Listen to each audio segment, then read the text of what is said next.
Sheriff's office. Anybody here? I'm here. Where?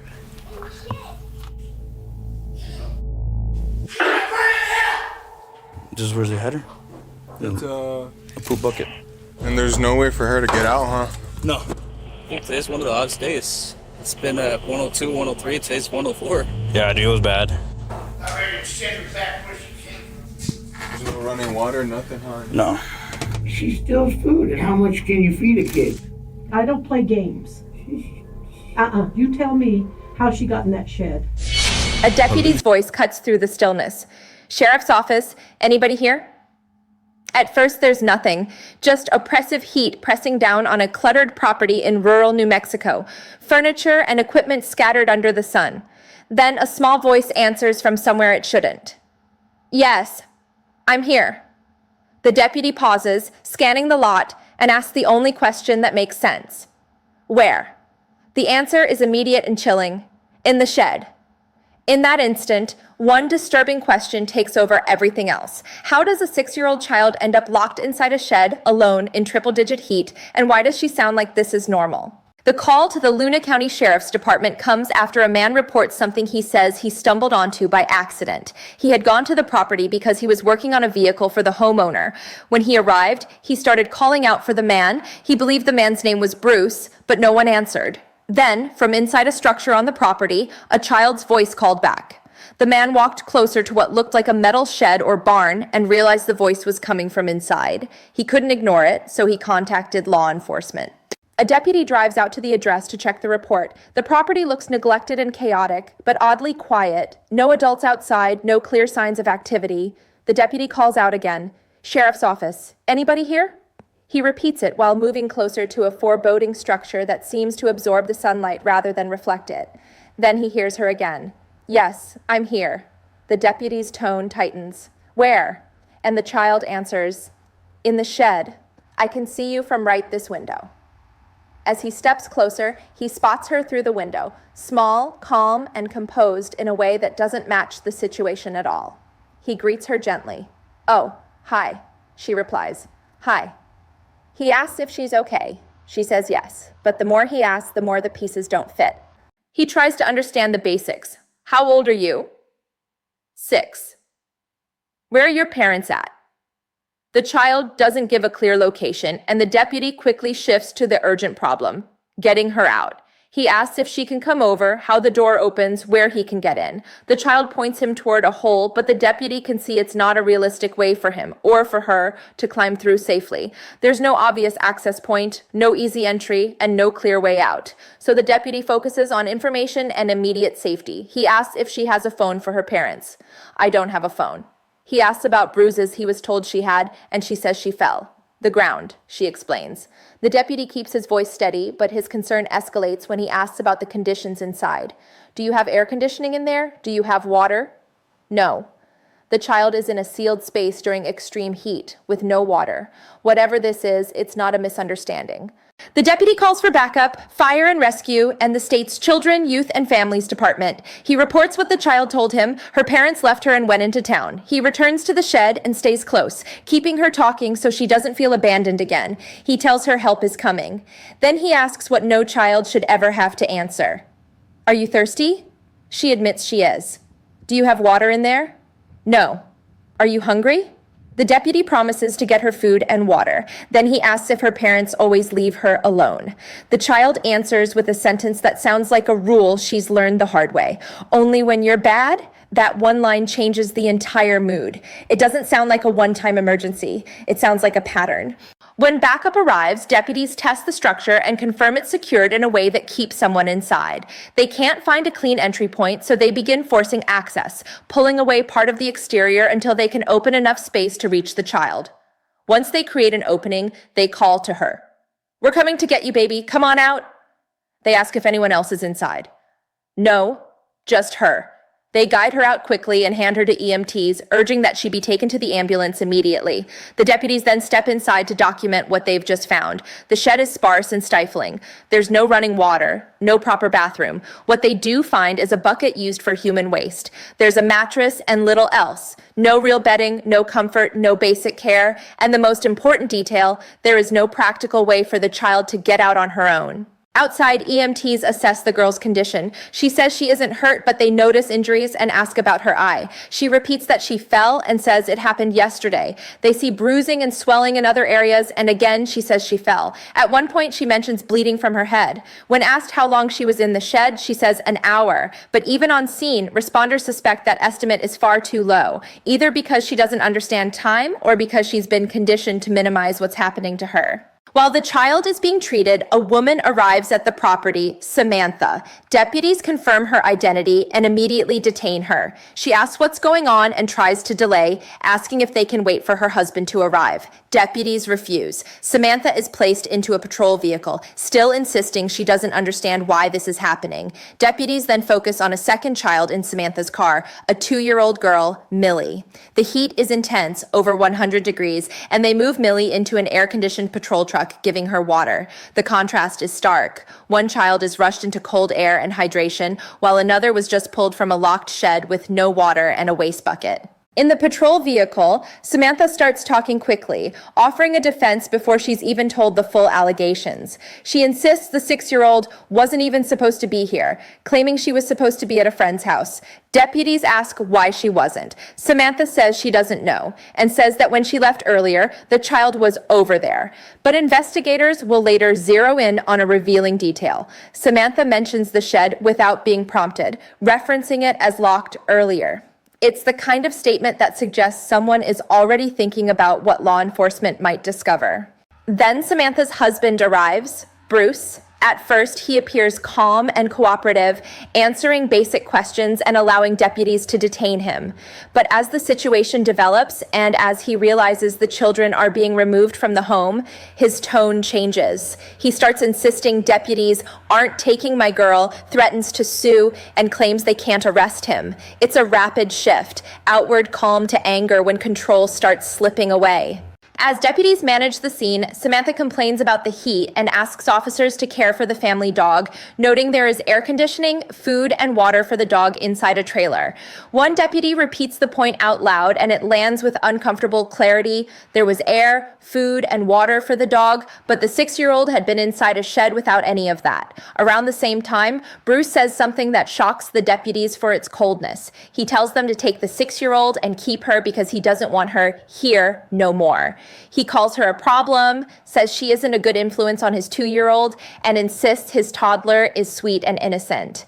Then he offers an allegation that will later be scrutinized. He claims the 6-year-old came from a harmful background before joining their home, implying she is dangerous or corrupting. The way he talks about her isn't like a caregiver describing a child in crisis, it's like someone describing an enemy. At the hospital, the 6-year-old, now away from the shed, acts like a child again. She asks for chocolate. She negotiates playfully. The normalcy of the moment is almost painful because it exists alongside what responders just documented.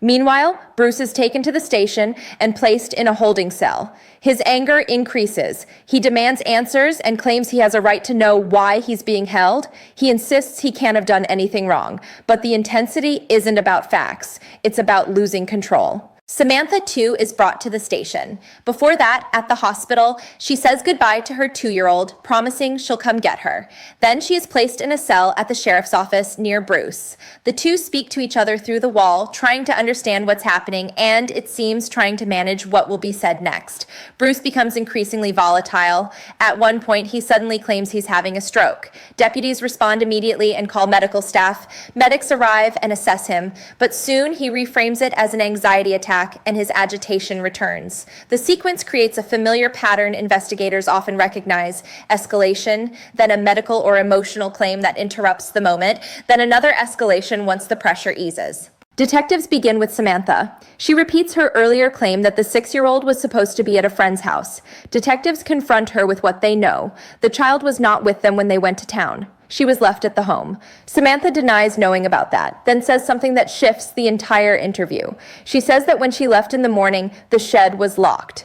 The detective immediately calls it out. He never mentioned a shed. Samantha brought it up herself. Then he asks the key question, why was it locked? Because the child was inside. Samantha claims she didn't put her there and that the child wasn't in the shed in the morning. Detectives challenge that assertion with a logistical fact. Only Samantha and Bruce had keys to the lock, one key on the car keys and one with Bruce. Both of them left with those keys. And when deputies arrived, the child was locked inside. The detective tells Samantha they are starting over, and he makes his expectations clear. No games. That's when Samantha's posture changes. She says she doesn't want to get hurt. Detectives ask who would hurt her, and she admits she is scared of Bruce. When asked what happens when Bruce loses his temper, she struggles to answer directly. Detectives refocus her on the child. If she wants to help her daughter, she has to tell the truth. Then they ask the most important question. Is the child safe around Bruce? Samantha doesn't answer clearly at first, but then the timeline begins to emerge and Samantha admits the shed situation began the day before. Samantha says she went into town to try to make money by holding a sign, and that she only made a small amount. When she returned home, sometime between late afternoon and early evening, Bruce was angry about the 6-year-old's behavior, and the child was already in the shed. Samantha says Bruce had used the shed before as punishment, and she admits it happened frequently. She claims she tried talking him out of it, but she was scared to oppose him. She says she checked on the child periodically, giving her water and food. She lists items she says she provided, but officials also note that the child's statements to medics suggest she ate far less than Samantha describes. Detectives then widen the scope. The shed is one issue. The child's injuries are another. They ask about the black eye and marks on her body, including bruises that appear older than a day. They note a patch of hair missing, consistent with it being pulled out. Samantha does not offer a clear, consistent explanation. Detectives then raise an alarming possibility based on what responders observed, marks that appear consistent with burns. Samantha reacts with disbelief and says she never witnessed Bruce doing that, but when asked if she would put it past him, she admits she would not. Then it's Bruce's turn in the interview room. He is noticeably more composed than he was in the holding cell, as if he understands this is the moment that will follow him. Detectives tell him they know the child was locked in the shed. Bruce initially claims he was unaware, but detectives say they already know he put her there. Bruce offers his central justification. He claims the 6-year-old has been behaving inappropriately toward his 2-year-old daughter. He says he caught her and portrays her as a danger. Detectives question the basis of his claim and point out that official interviews do not support parts of his story, and that Samantha did not describe the same justification. When asked directly how the child ended up locked inside the shed, Bruce's timeline shifts. First, he implies it was that morning, then he says it was yesterday. He tries to normalize it, describing the shed as like her room, claiming she sleeps there. Detectives return to the physical reality. She could not get out. Bruce tries to distance himself by suggesting he didn't realize she couldn't reach the latch, even though he acknowledges the latch is too high for her. He says she had water and food, claiming he and Samantha fed her. Detectives confront him with what the child told responders. She said she had no water and was hungry. Bruce then complains that the child steals food and rummages through things. Detectives ask if she isn't allowed to eat when hungry. Bruce responds by questioning how much a child can be fed, describing her as having a belly, which the detective disputes based on having seen her. The implication is troubling, a caregiver framing a child's hunger as misconduct. Detectives then bring the conversation back to the most basic facts. The temperature was extreme. The child was locked inside a shed. Bruce was in a trailer with air conditioning. Bruce tries to minimize the situation, claiming the shed was shaded and suggesting he didn't realize how hot it was. Investigators press him on injuries. Bruce denies causing the black eye and suggests Samantha did. Samantha's statements, however, include specific allegations that Bruce struck the child with a piece of wire or an air conditioning line. Bruce admits to spanking the child and admits he got too carried away once, leaving a bruise, though he minimizes it. Samantha's account is more severe, describing repeated physical harm in the days prior. Bruce denies those claims. The interviews reveal a household where each adult deflects blame onto the other, while the child's injuries and living conditions remain indisputable facts.